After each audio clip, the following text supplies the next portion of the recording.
Today, we are going to learn about how important it is to say what you mean what you say, and do what you say you will do. When you profess to be a child of God, since God never lies, we must try our best not to lie also.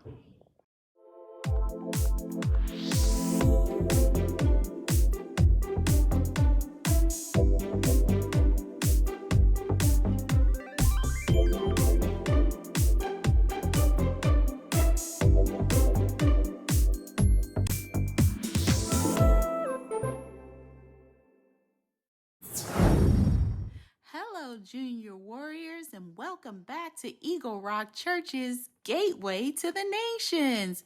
We're so glad to have you back again. Boy, am I ready to dance and sing with the praise and worship. Are you all ready? Let's get started.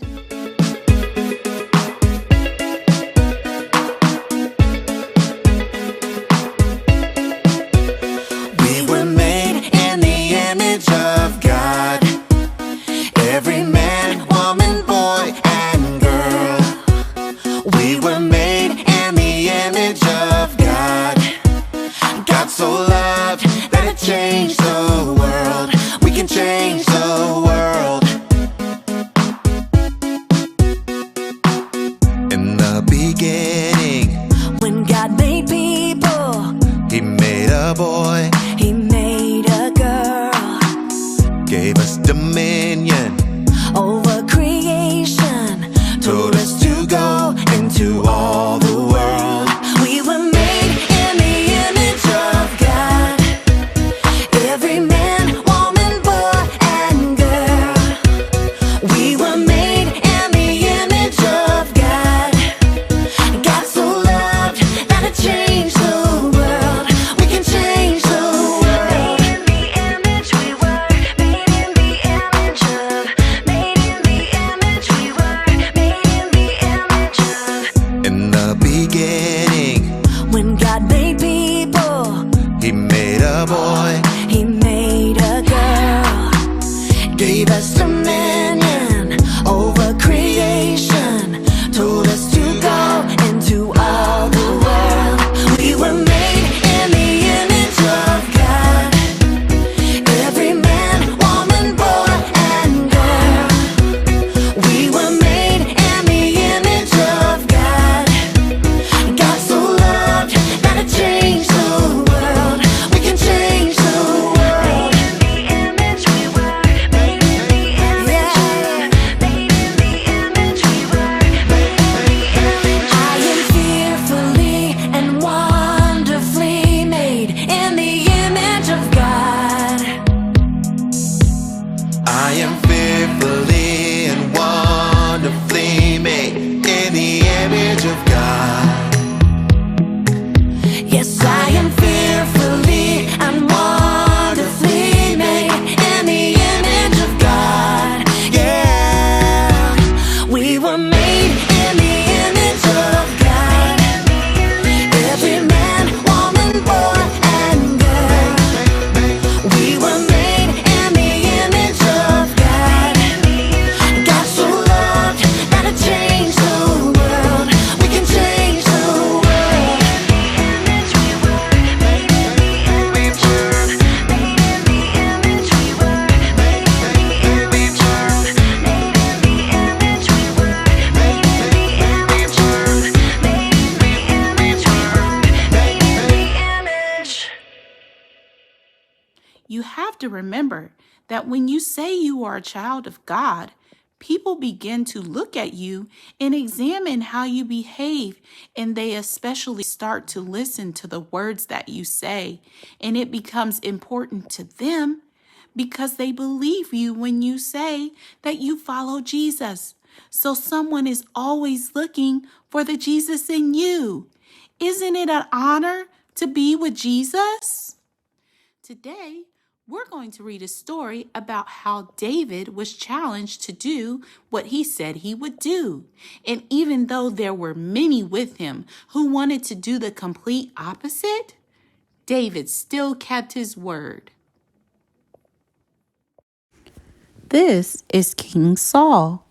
King Saul did not want David to be king. Can you make a mad face like King Saul? King Saul was very mad. Because he was so mad, David and his friends ran far away and hid from King Saul. Let me see you pretend to run. King Saul's army looked everywhere for David and his friends, but the king's men could not find them. But David and his friends found King Saul. One night while King Saul was sleeping, David and his friends snuck up near King Saul. Can you say, shh? David and his friends had to be very quiet. David's friends wanted to hurt King Saul, but David said no. Let me hear you whisper like David. No. Instead, David and his friends took King Saul's water jug and spear and went to the top of a hill. Then David shouted, King Saul! Let me hear you shout, King Saul! King Saul heard David shout and he jumped up. He called back, David, is that you? King Saul could see that David had taken his water jug and spear. The king realized he was wrong for trying to hurt David. He promised not to hurt David anymore. David told his friends he would not hurt King Saul, and David did what he said he would do. We can be like David and do what we say we will do too. Let's say this together. I can do what I say. As you can see from that story, David's reaction was very important because he made a promise to God, and that was that he would not hurt King Saul. And even though his friends wanted to, because David was so steadfast and faithful to God and to his words professed to God, his friends followed David. Isn't that amazing? Everyone is tempted to not tell the truth or do what they say they will do. It can be hard because telling the truth means that you might get in trouble or even hurt someone's feelings. Sometimes it feels like telling a lie is easier than telling the truth. But if we love Jesus, we must do our best to have our actions line up with the Word of God and demonstrate our love for Him. Did y'all enjoy today's video? You did? Awesome! Don't forget, you can check us out on eaglerock.org, on Facebook, or on YouTube. We hope to see you next time. Bye!